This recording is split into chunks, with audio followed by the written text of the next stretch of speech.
Silence does not mean shutting your mouth silence. What is being referred to as silence or nishabd? One cannot do this.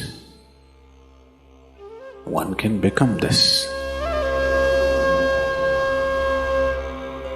See if you can articulate the same things that you're saying with half the number of words.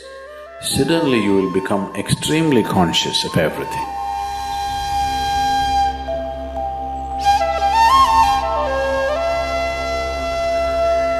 The wind makes its own sound.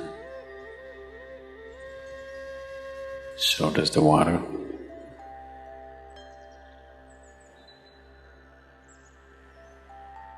So does the earth.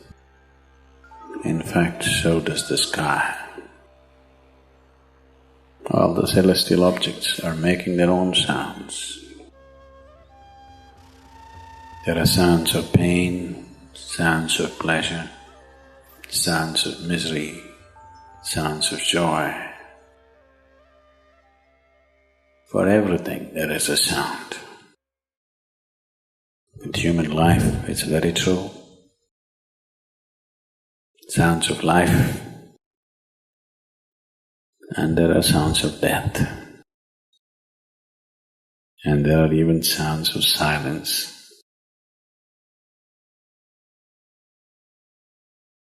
So this complex amalgamation of sounds, different kinds of sounds, creates different intent, different levels of compulsiveness, different levels of bondage, and different possibilities of entanglement.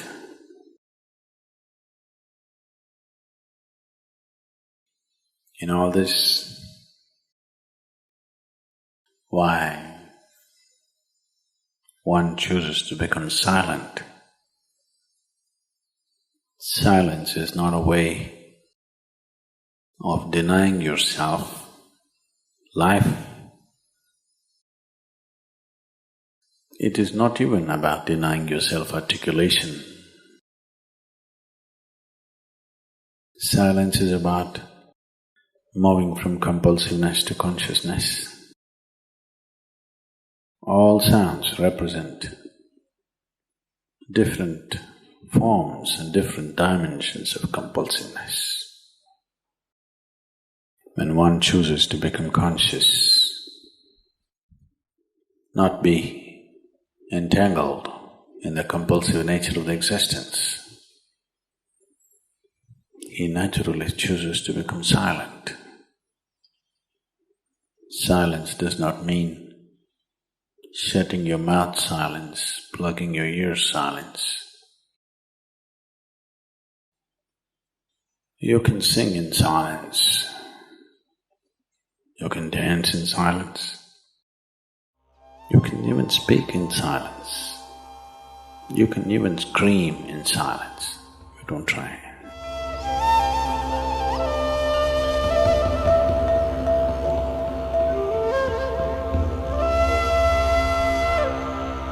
That does not mean when everybody is silent you scream. That is not screaming in silence.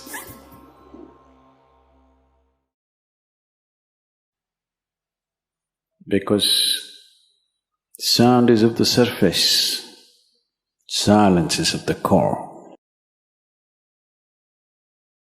It is only the surface which makes the sound. See, now the water is hitting the surface and making the sound. Deep down, there is no sound. That is so with life. On the surface, it is a very complex mesh of sounds, a maze of sounds happening.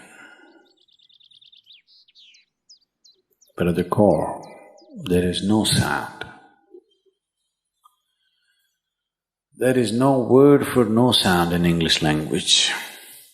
We call it nishabd. That means absence of sound, a total absence of sound. Absence of sound means absence of reverberation. Absence of reverberation means absence of life. Absence of life means absence of creation. Absence of creation means absence of the Creator too.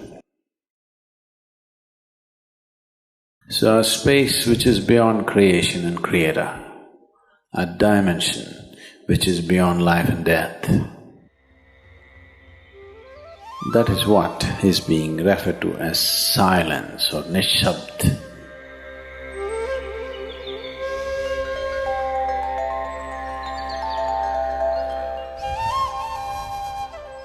One cannot do this. One can become this. Commonly, there are two words employed to describe this. One is maun, that means you're practicing silence, you're not silent. You shut your mouth and you're remaining in maun. This is not nishabd. Maun means you're practicing silence. If you're practicing something, obviously you're not that. Are you life or are you practicing life? I'm asking you. Are you life or are you practicing life? Practicing life? No, your life. Maybe not very well practiced, but your life. Similarly, there is a difference between practicing silence and becoming silence. Practicing silence starts as a certain restriction,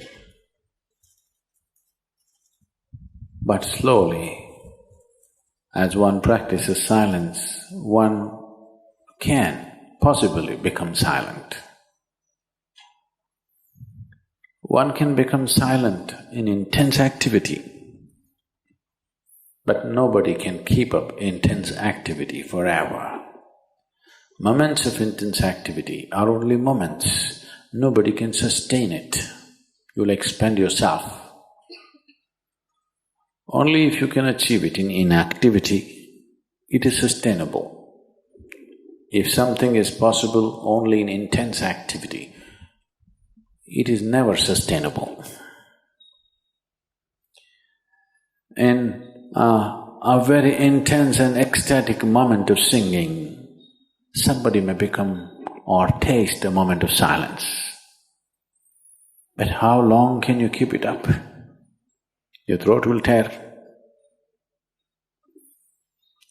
and your neighbors may kill you. Possible. So this possibility of coming to silence or becoming silent also means to become still, to become utterly still. Stillness can be achieved in so many ways. If you watch a snake, he's still. If you watch a tiger which is on a hunt, absolutely still, charged but still. These are all different dimensions of stillness practiced for survival. If a snake moves too often, he'll get killed. If a tiger does not know how to be still, he'll never get his food. These are all acts of survival. A human being, for survival, he has to be active. Only when his vision falls upon something which is beyond survival, then he will think of stillness.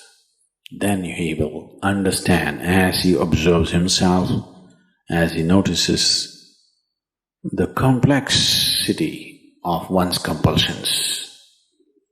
He understands the only way to solve it is to become still. to train this body, to train this mind, to become still.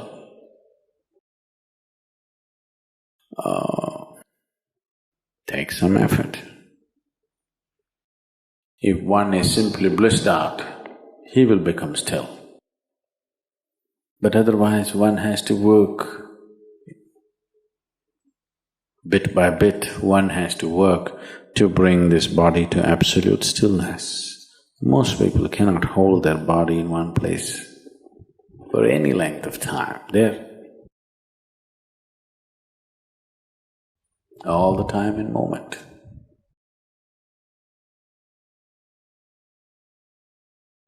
As it is said, a man is ill only because he does not know how to be still.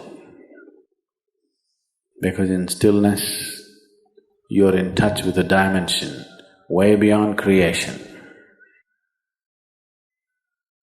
Once one is in touch with that, there is no such thing as illness. If I sit here and the body rots and falls down, still there is no illness, it's just there. Because in fact, when one becomes utterly still, he may not be able to hold on to the body unless he learns the tricks, the mechanism of the body. So why should I become still? Will I lose my body? Anyway, you will lose your body. When the time to lose your body comes, if you want to lose it gracefully, then you must know at least a little bit of stillness. If you want to put your body down like you can put this piece of cloth down, with the same ease, with the same gracefulness, then you need to have some stillness in you. Otherwise, you and your body, you have to be torn apart, which is an ugly thing to do. When you're being torn away from your body, it is an ugly and painful thing to do, unless you can keep it down. There's no grace in life. So if one has to attain to that grace, at least a certain amount of stillness has to enter your life. For this to happen, a certain level of silence has to enter your life. If right now if it is not coming, at least practicing a little bit of Maun. In an hour, if you're speaking 1,573 words right now, how many more? How many words do you spit out in a minute? 1,573, you're actually doing that many? I thought that's impossible. Okay, I believe you. So whatever number you're doing, see if you can articulate the same things that you're saying with half the number of words. Suddenly you will become extremely conscious of everything. Right now, our oral diarrhea is happening. If you're doing 1573, it's diarrhea, okay. Now, if you have to hold back half the words and still say the same things, now you have to be very conscious, otherwise you cannot say it. Just try this and see. Tomorrow, one day. In an hour, normally what number of words you utter, make it half. Don't curtail your activity, still say the same things. But with half the words, how wonderful the whole world will feel, you know.